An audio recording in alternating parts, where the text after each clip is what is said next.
जो बदतरीन और जो एक नेक या सही इंसान है उसको तकलीफ बर्दाश्त करनी पड़ती है, और हमारी वो मिसालें हैं। दूसरी मैं ब्रीफली आपको ये कहूँगा कि यही केस जो है, आपको याद होगा कि इमरान खान की हुकूमत में कोई दिन ऐसा नहीं जाता था कि इनका कोई ना कोई वज़ीर या मशीर आके टीवी में बड़े बड़े बुलंद दावे करते थे कि हम इंटरपोल के जरिए इसहाक डार को वापस ला रहे हैं, 2 हफ्ते में ला रहे हैं, 2 महीने में। किधर है वो?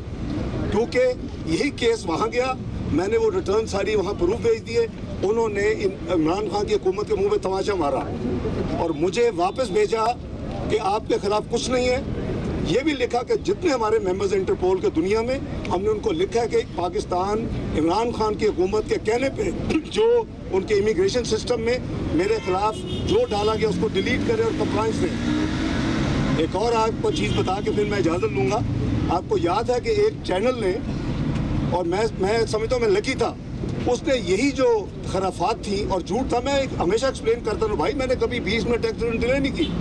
मैं ओवर 40 साल से ज़्यादा, यानी 2017 में भी 34 साल से ज़्यादा मैं टैक्स कंसिस्टेंट टैक्स पेयर था, कोई एक साल मिसिंग नहीं था।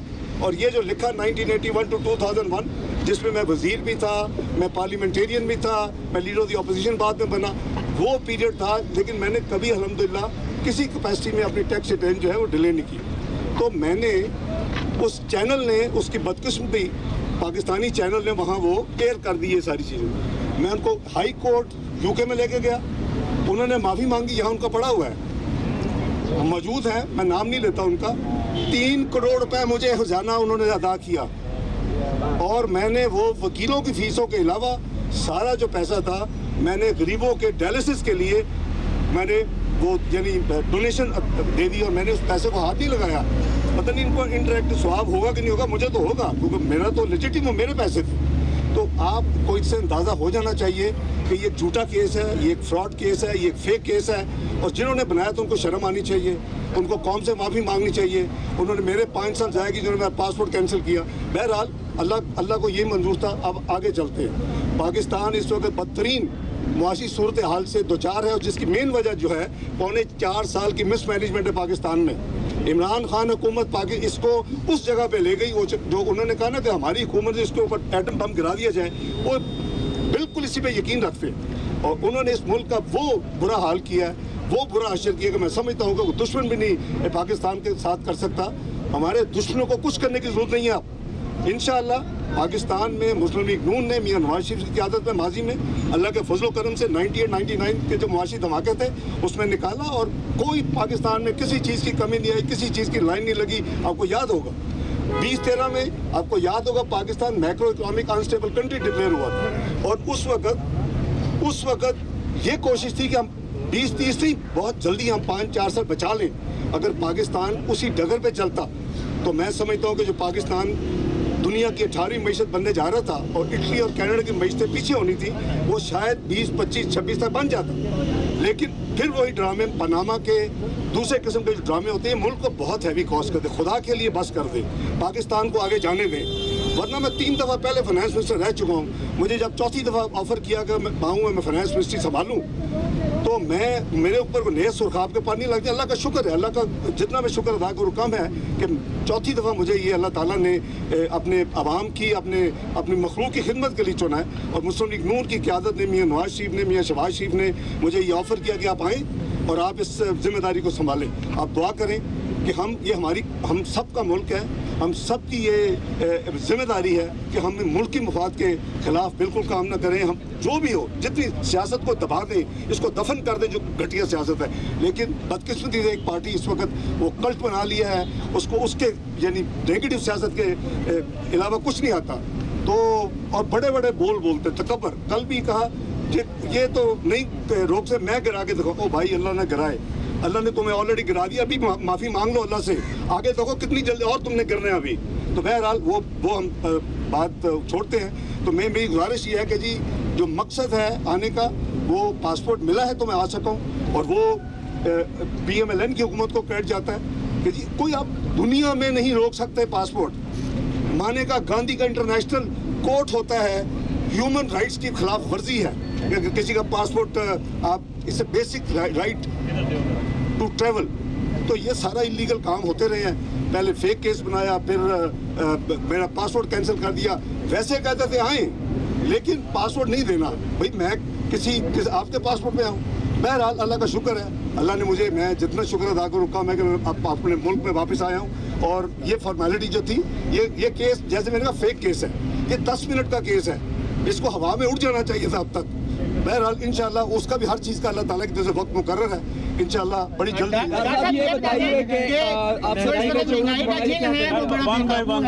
और डॉलर भी है वो भी बड़ी ऊंची परवान जा रहा है, कितना टाइम हम समझ रहे हैं कि पाकिस्तान की मईशत को दोबारा राइट ट्रैक पर? देखिए तकरीबन 4.25 साल की जो तबाही थी, जो मईशत का जनाजा निकाल दिया गया, और फिर जाते जाते क्या किया आपके सामने कि जो इंटरनेशनल माहदे किए हुए, हम ये करेंगे ये करेंगे ये करेंगे, सॉवरन माहदे हैं। और कभी कितनी भी दुश्मनी हो, आने वाली हुकूमत सॉवरन माहदों को, हुकूमती माहदों को डिसऑन नहीं करती, उस पर अमल करती है। जाते जाते वो माहदों को एक तरफ किया, अपनी पॉलिटिकल माइलेज लेने के लिए उसके खिलाफ काम किया, और आवाम को यानी ये बताया कि मैं आपके लिए ये कर रहा हूँ, और खुद कहा प्राइवेटली कि मैंने लैंड माइन्स बिछा दी हैं, मैंने बारूदी सुरंगें बिछा दी हैं। तो ये आपके सामने हम पूरी कोशिश करेंगे। हमारा सबसे पहले ये कि हमारी करेंसी वो बिल्कुल उसका ये राइट नहीं है, ये मुकाम नहीं है जहाँ ये पहुँच चुकी है। और मैं समझता हूँ कि इसको अपने जो कुछ लोग चंद जो स्पेकुलेटर्स हैं, ये जिससे जो खेल खेलते हैं, उनको बंद हो जाना चाहिए।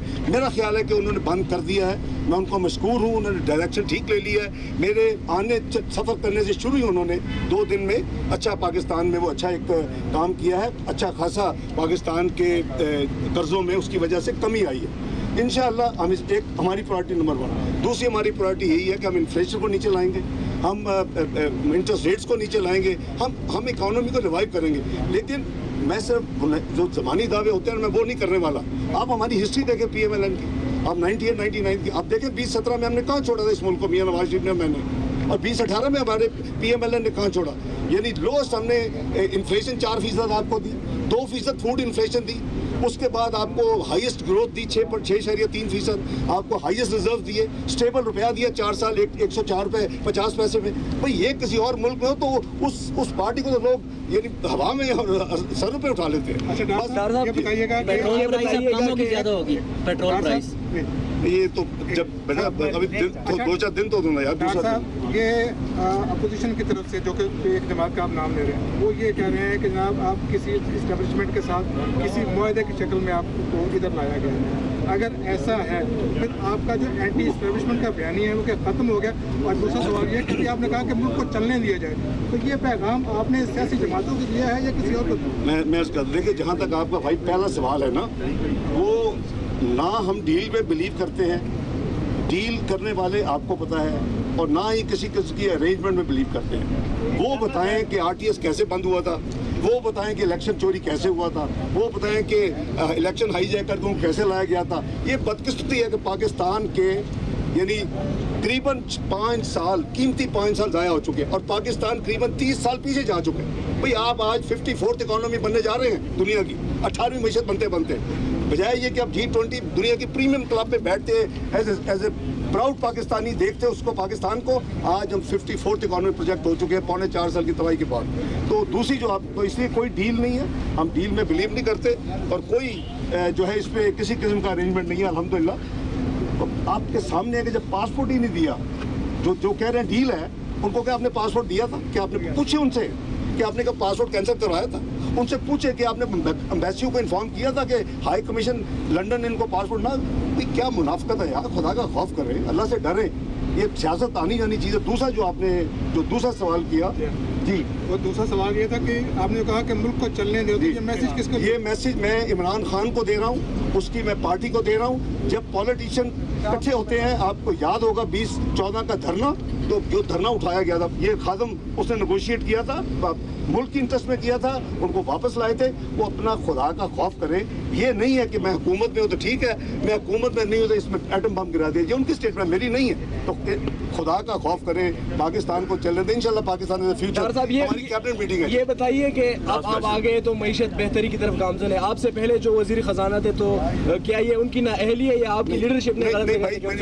देखिए, ये एक टीम वर्क होता है। नंबर 1 4.25 साल का गन जो है वो 6 महीने में नहीं क्लियर हो सकता। उसने मिफ्ता साहब ने अपनी पूरी कोशिश की जो वो हिम्मत कर सकते थे अपने तजर्बे की बुनियाद पे। वो मेरे साथ जब मैं फाइनेंस मिनिस्टर था, पहले इन्वेस्टमेंट बोर्ड में उसके हेड थे, उसके बाद प्राइवेटाइजेशन कमीशन में जब मोहम्मद जुबैर साहब गवर्नर सिंध बन गए तो वो हमारी टीम का हिस्सा थे और हिस्सा हैं। देखिए, जरूरी नहीं होता कि एक ही रिस्पॉन्सिबिलिटी हो। तो उन्होंने अपनी पूरी कोशिश की है, जो कुछ वो कर सके हैं उसका ये है कि पाकिस्तान डिफॉल्ट से, अल्लाह के फजल से दूर हो गया है और हम इसको मजीद बिल्ड करेंगे। तो ये एक कंसिस्टेंट एफर्ट है, इंशाल्लाह उसमें कामयाब। बहुत शुक्रिया। वफाकी वज़ीर ख़ज़ाना इसहाक़ डार मीडिया से गुफ्तगू कर रहे थे। उनका कहना था कि उनके